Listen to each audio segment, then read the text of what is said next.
The first two questions from the Step 3 Calculus support booklet, then just two lovely questions on integration. So let's get to them. Firstly, we're asked to differentiate arc sine and arc cosh and show these things. We're allowed to use these two results here. So I'm just going to put this result over here for a second.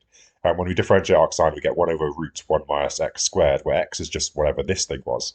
So here we can say that the derivative of arc sine is just 1 over root 1 minus this thing squared, just making this thing here. And then we can just differentiate by that thing that we're replacing with x, this thing here. Now, this is very much the same as when you're differentiating sine squared. You differentiate sine for cos and just have whatever is here and here, and then times by the derivative of this thing here. It's just the chain rule, right? And we just differentiate and we get 2x in front. It's just the same thing, but just much more complicated. Or at least it looks a bit more complicated. Anyway, so we end up here. And now we can combine these two fractions together by calling this x plus b over x plus b, all squared, because now we have the same denominator. And over here, usually I would do product rule here, but I think just because if I do quotient rule, I'll end up with x plus b all squared, which are nice because I already have those down here. I'm going to do quotient rule on this. So it's this thing squared on the bottom, and then differentiate to get 1 and leave this one. Differentiate this one to get 1 and leave this one alone, and then take away the derivative of this thing, which is just 1, leave this one alone. So that's the quotient rule there. And now I'm going to combine these together. We obviously get this thing here.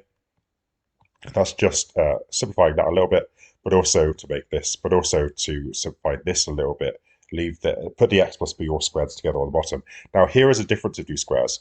So you could expand properly and simplify if you want to, but it's actually just going to be x plus b minus x plus a, which is just b minus a, into x plus b plus x plus a, which is 2x plus b plus a. So we get this here. And now I think we're finally ready to do a bit of cancelling, because when this root kind of roots all this separately, now, when you root x plus b squared, you should technically write the mod of x plus b, but we're told x plus b is bigger than 0, so I don't need to worry about that. Now here, b minus a rooted is going to cancel a little bit with this b minus a to just leave behind a single root b minus a on top. And here, this x plus b is going to go all the way to the top and cancel with one of these x plus b's to leave an x plus b on the bottom, which can then just multiply by this, and we end up with the desired result of just this. So yeah, that's the first thing, and then we have to do the same thing with cosh. They gave us the result for our cosh, so that's good. So we'll just use that, and again, this is just chain rule. I ended up copying and pasting almost all the slides. Everything that I did is the same. So I did the quotient rule. I made this 1x plus a over x plus a to make the denominators match. I did some difference of two squares here, then I rooted everything separately. I did as much cancelling as I could. The only thing here that was noteworthy was this makes an a minus b, which doesn't quite cancel with this b minus a, unless you just call this minus a minus b or b minus a, something like that. Because now you could just use the minus out the front to make it cancel with this like it did before, and we just have a minus out the front. And that's the only significant difference there. Anyway, now it wants us to use these two results in some way to integrate these things here. So we look at this thing here. We're going to start with number 1, obviously. And we think, well, okay, if b was, let's just pretend it's the arc sine result first. Let's just say that b needs to be 1 here to make that match, clearly. And then it's tempting to say, well, a has to be 0 to give you a root b minus, a root 1 minus 0 is 1. And that makes 1. But that's going to be problematic for a couple of reasons. But also, it's completely unnecessary, right? Because I actually don't need this to match at all. Because even if a was like, I don't know, well, if it was positive, if it was like 10, it would be difficult because then you're taking the root of a negative. But let's just say that a was minus 5. You would have 1 minus minus 5 is 6, so you'd root 6. But that's fine, because root 6 is just a constant, and it could come out of the integral, and I could sort that out later. So I actually don't need to worry about this bit at all.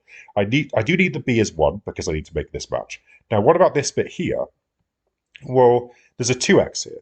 So I think I just need to convert this for a second into root 2. So a equals 0 doesn't work. I sort of said that before. It doesn't make, and it's also not necessary, so I was talking about that before. The point I was making was this needs to turn into a 2x plus 6, because then the 2x's match, right? And this is fine, because I could just factorize out a root 2, and again, constants don't matter here. So I think the aim is to get b plus a to be 6. Now, if b is 1, that means a has to be 5. But then we come to this really problematic issue of we're doing on the top here, root b 1 minus 5, which is root minus 4, and I don't really want to get into that.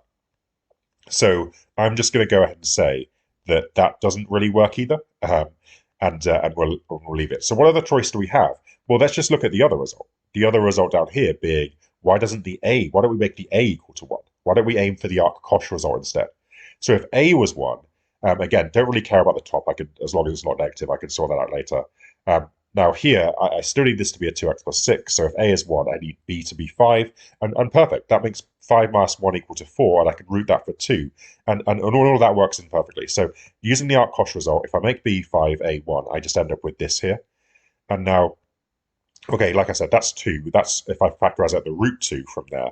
And by the way, of course, the derivative of arc-cosh is this the case. Let's integrate both sides, and we end up with this.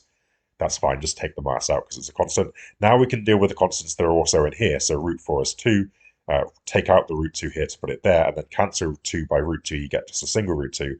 And now remember, that is all still equal to arc-cosh of this. Divide by 1 over root 2 with a negative as well, and we end up with this whole integral is minus 1 over root 2 of arc-cosh, and then just add a plus c, because why not?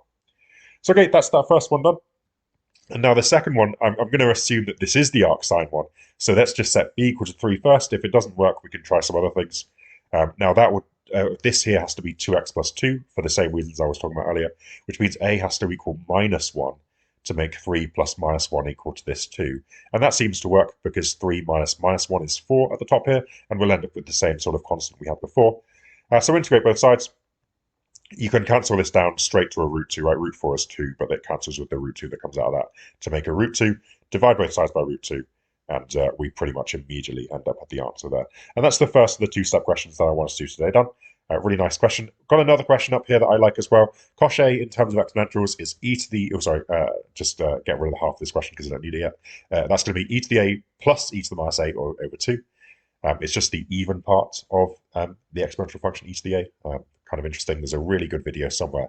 Oh gosh, I can't remember his name. I will put it in the description if I remember to. And if Trevor something, Dr. Trevor something. If you don't, if I haven't put this in the description, put it in the comments that I haven't, and I'll put it in the description for you because I will be able to find it. Anyway, the really nice video all about exponentials and hyperbolics. It's really good. Anyway, going on to what I'm actually supposed to be doing here. We have this here. So of course we can say that 2 cosh A is equal to this. Or just throw it straight in, and the 2's cancel end up here. Now, how do we do this with partial fractions? Well, we would need a product on the bottom here. So we would need to write this as brackets. In other words, we need to factorize this. Is that possible? Well, it actually is, because e to the a times e to the minus a is 1. And they, of course, add up to e to the a plus e to the minus a. You're very much looking at something that looks like this, where 3 times 2 is 6, and then they just add together. So this clearly factorizes to x plus 2x plus 3. This clearly factorizes to x plus a e to the a into x plus e to the minus a. Now, it's not clear at all, but it's just, if you relate it to something much more simple, maybe it becomes so. So anyway, this does factorize to this, and now we can use our partial fractions. I'll do partial fractions over here, I think. So a into this thing plus b into that thing equals the 1 that we have up here. So therefore, looking at the x's, a plus b equals 0. Because there are no x's over there, and a into this plus b into that equals 1, because that's the constants. We can say b is minus a here and replace it in there. So b is minus a from this line, replace it in there, factorize out the a and divide, and we end up with this. Now b is just going to be minus that, of course, from this line here. So I can factorize out this whole thing from the entire integral and just write b as a minus 1 like this, and we end up here. So okay, what do we do with this? Well, both of those things are integrable. Because they make log of this thing and minus log of this thing, just because this is just a constant, so it's very much like doing the integral of 1 over x plus 1. And then we can put in the 1 and the 0. Now, the other things we can do here is, because this is a log minus a log, we can divide them to end up here. And we can also, based on the result, which hopefully is going to be brought up here, because cosh is this, shine is the one with the minus here, we can say, timesing both sides by 2, that this is a shine down here. So we can replace these things with a shine, which is cool because there's 1 in the answer, and there's also 2 lots of them, and they're also on the bottom. So that's fantastic. So actually, all I need to do is show that this whole thing, I've evaluated at 1 and 0, you notice. This whole thing needs to equal minus a, I think, for all of my working to make sense. So okay, let's go ahead and try and prove that that's the case. So here we've got e to the a divided by e to the minus a. Well, that's e to the 2a, right? Minus makes a plus. And that's going to cancel out to just make a minus 2a. Now over here, and I tried a lot of things on this, I tried some rationalizing and some other things, but eventually you figure out if you just factorize e to the a out of this top row, you leave behind e to the minus a, because those things have to make 1, and a 1, obviously, to make this. But of course, these things are the same thing, just the other way around. So these all cancel. This is just the same bracket cancelled, and you just end up with log of e to the a, which is, of course, just a. and a minus 2a is minus a, and we arrived at what we wanted because it cancels this minus, and you end up with this here. So okay, that's the first bit done. And then it says find these two integrals as well. Now this integral I'm looking at here looks basically identical to the one we just did. So the very first thing that springs to mind is just do the same thing, but with shine instead to start with. And let's see how that goes. And I notice immediately this seems like a good idea because of this minus 1 here. Because when we factorize this, because one of them is minus, because in shine one of them is minus, we need a minus 1 at the end because these two things times to make a negative 1, right? So that all seems good, and I was quite hopeful as soon as we saw this minus 1 that this was the right thing. This is the intended method here. Of course, partial fractions again. We can do some partial fractions really quickly over here. Ends up being very similar. I just said that minus a is b according to this line, so I put in a b, divide, and then take that entire factor and put it outside. And then I think I wrote the b fraction first because b is the positive one and a is kind of the negative one based on my working. So I did it like this here. And now both these things integrate to a log again, which is nice. I can combine those logs together. I can also at this point notice that this is that cos that we had earlier, that we were using earlier. So this is just 2 cosh of a. Sorry if I've been saying cos instead of cosh, you know what I mean. And of course, this integral I've kept the same. I could combine these two logs together, I guess, actually, like I did last time to make this. And now we just need to put in infinity and put in 1. Now, when we put in infinity, this is I probably didn't need to do it like this, but we want to think of that in terms of what happens if you put in some number and then send that number to infinity. Now here, if you send t to infinity here, you're just going to end up with infinity minus a number divided by infinity plus a number. Now, it doesn't matter what that number is. This tends towards infinity over infinity, which is 1, essentially, and then log of 1 is 0. So essentially, we can make that go away. And when you put in 1, it just ends up being like this. And I'm going to do a very similar piece of working to what I did last time, which is I notice if this time I factorize out an e to the minus a, I can cancel this with this. No, I can't, sorry, because 1's a minus, 1's a plus. So I won't go that far yet. But I will at least get rid of this thing here. And then use this e to the minus a on the outside. So, yeah, again, this is one of those moments in step where you've got a lot of time. So please do have a sit down and think about what to do. Taking out the e to the minus a doesn't work straight away, but it does work in the future. Like there's another thing you can do that makes it work. So again, I sat here, tried some rationalizing ideas, tried some other things, but then I just decided to go for the factorizing. You can remove this e to the a from the entire thing because it's just timesing by this thing essentially. So it's this, and then you can treat this as a minus a. And then we can think about what to do with this thing here. Now, not obvious at all what to do, because I couldn't find it because of this plus and this minus. Essentially, no ideas of factorizing just get it to work in the way that you want it to into a cosh or a shine. But there is one thing you can do, which is you notice. Look at this cosh and this shine here. If you have e's, if you have a plus and a minus, we could divide these to make tanh, and tanh has that minus on top, plus on bottom, exactly kind of like I want it to. So, okay, what if we tried to aim for a tanh instead of a sine or a cosh? And again, that was just me sitting here for a long time trying to think of stuff. And this was the idea that came along. It doesn't say that you have to do it in terms of sine to cosh. It says hyperbolic functions. So what about tanh? What's the last hyperbolic function we haven't used yet? Thinking about all these things through, you've got lots of time and steps, so just think it through as much as you can. Anyway, is it possible for me to write this like this?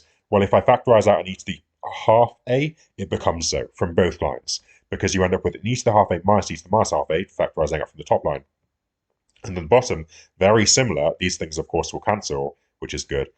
Now, these things written the other way around are how I've got them there. So that's all fine as well. So this here just becomes tanh of a half a, with the minus a and the plus first. And there's probably simpler ways of writing that, but I think I would argue that this is in terms of hyperbolic functions.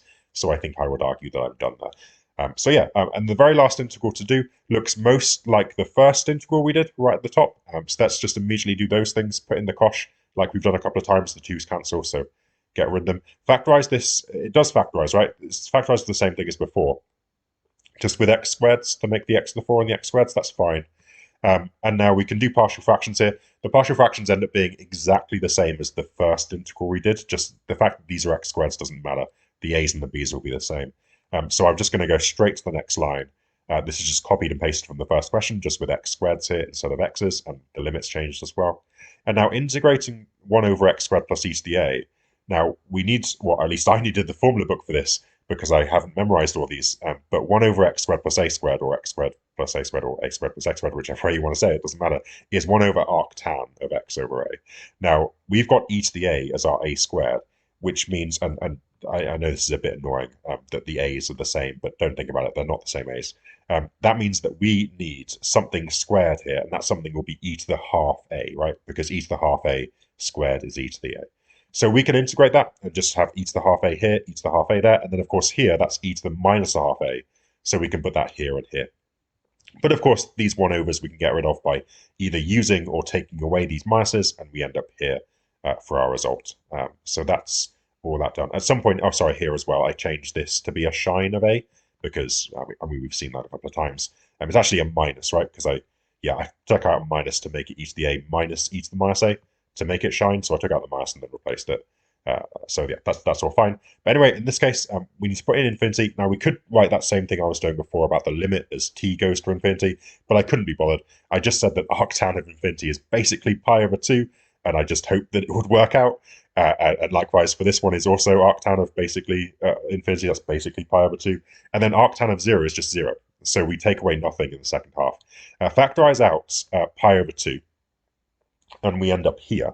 I also wrote this the other way round, I guess. Sorry, I swapped these two over in order to get rid of that minus, is what I did. And then I factorized also the pi out 2, which makes a pi over 4 here.